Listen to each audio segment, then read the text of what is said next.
All right, let's talk about a moment that every single expert absolutely dreads.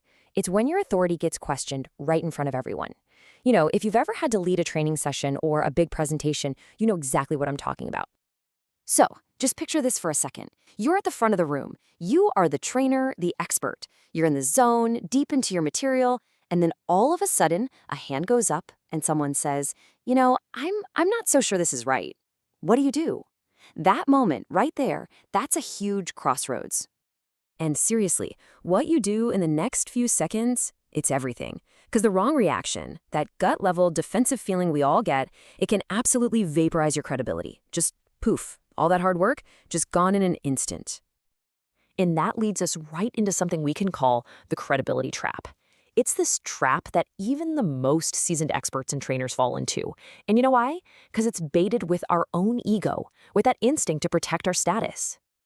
Now, this is such a critical insight. When someone challenges you in a public space, like a training session, it's not always about the facts. Sometimes they're just looking for a reaction. They are testing your composure just as much as they're testing your knowledge. So how do we get around this trap? Well, the answer is actually a really powerful strategic shift in our mindset. We have to make a conscious choice to move away from being defensive and toward a place of genuine curiosity. And here's the core principle right here. Being defensive, it just signals insecurity. It basically screams, I feel threatened. But curiosity? Oh, curiosity signals control. It shows confidence. It is how you take command of the entire situation without ever having to act like you're in charge. Okay, so let's jump into our first specific tactic here. We'll call this one the credentials trap. And this is all about that super common mistake of trying to pull rank or, list off your years of experience to shut down a challenge. So let's go back to that participant. Imagine they follow up with this classic line, with all due respect, I've been doing this for years, and I'm just not sure that's correct. Oh man, the temptation to fire back with your own list of qualifications, which is probably longer, is almost overwhelming, isn't it? But that's the trap. And this right here is where you resist that urge. So instead of saying, well, I've been doing this for 20 years, you pivot. You shift the focus completely. You just turn to them and calmly say, walk me through what's concerning you about this. See that shift? You haven't defended yourself at all. And that simple little move is so incredibly powerful. You've made their doubt the center of attention, not your resume. You've basically handed the job of explaining back to them. And honestly, most people can't really articulate their challenge clearly when they're met with that kind of calm pressure. Okay, let's get to the second pivot. We'll call this one the data debate. This is for those moments when somebody tries to pull you into a back-and-forth argument over facts and figures and all their competing sources. I bet this one sounds really familiar to anyone who presents information. A hand goes up and you hear, yeah, but the data I've seen contradicts this. Your immediate instinct is to just fire back with your own data, right? To prove them wrong. But again, that's the trap.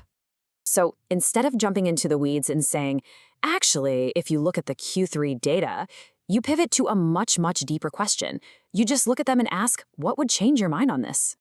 And the strategy here is just brilliant.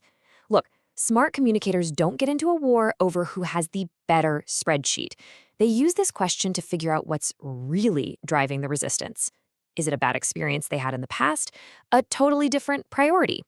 This question gets you straight to the real issue. All right, on to our third and final pivot. And this one's the toughest. This is what we call the ego defense. It's when the challenge stops being about the material and becomes a direct personal attack on your competence. Yeah, this is the one that really stings. Someone looks you right in the eye and says, I'm sorry, I just don't think you know what you're talking about. Oof. Everything in your body just wants to fire back and defend your ego. But again, you resist. The defensive, insecure thing to say is, yes, I do know what I'm talking about. But the strategic, curiosity-driven response is, help me understand where you're coming from. It's calm, it's open, and it is completely disarming. And that is the real power of staying curious under fire. By asking them to explain themselves, you get to stay the calm, controlled center of the room. You maintain total authority without ever having to raise your voice or thump the table to prove it. Which brings us to probably the single most important takeaway from all of this. I want you to let this one really sink in. Your expertise doesn't matter if you lose your composure proving it.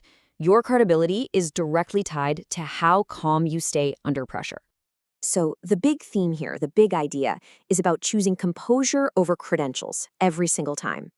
Your audience, whether it's one person or 100, they respond way more to how you handle the pressure than to the list of letters after your name. So let's just quickly recap your new toolkit. First, you're going to shift the focus from your credentials to their actual concern. Second, you're going to uncover what's really holding them back instead of debating data. And third, you're going to seek to understand where they're coming from instead of just trying to assert your authority. And I'll leave you with this question to think about. The next time you're challenged, whether it's in a training session, a big meeting, or anywhere else, are you going to react by defending your title, or will you respond by demonstrating your wisdom? The choice is all yours.